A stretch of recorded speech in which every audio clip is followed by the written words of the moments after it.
अस्सलामुअलैकुम नाजरीन, दुनिया में मौजूद सबसे छोटी चीज है। Number 3 smallest computer. 2015 में मिशिगन यूनिवर्सिटी ने दुनिया के सबसे छोटी कंप्यूटर मिशिगन माइक्रोमोड M3 की निकाब कशाई की, जिसकी पैमाइश सिर्फ आधा सेंटीमीटर है। M3 में एक सोलर सेल होता है जो 20 NW नॉन-वाट पैदा करता है, जो मुनासिब हालात में डिवाइस के बिलातातुल चलने के लिए काफी है। स्टैंड बाई पर होते हुए डिवाइस Na2 से कम इस्तेमाल करती है। हर M3 कंप्यूटर में ज्यादा से ज्यादा 8 परतें होती है, ये मुख्तलिफ काम अंजाम देती है। Number 2 smallest primate. 9.5 सेंटीमीटर के जिस्म की औसत की लंबाई के साथ मिडम बर्थ का माउस लेमर या सिर्फ बर्थ का माउस लेमर दुनिया का सबसे छोटा प्राइमेट है। यह नस्ल खसूसी तौर पर जजीरे के मुल्क मडागास्कर में पाई जाती है।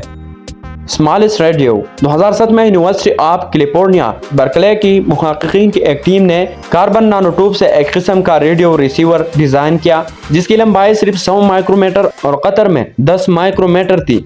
ये आज तक दुनिया का सबसे छोटा रेडियो है। सबसे छोटा होने के नाते नानोट्यूब रेडियो यकीनी तौर पर रिवायती रेडियो से बहुत मुख्तलिफ अंदाज में काम करता है।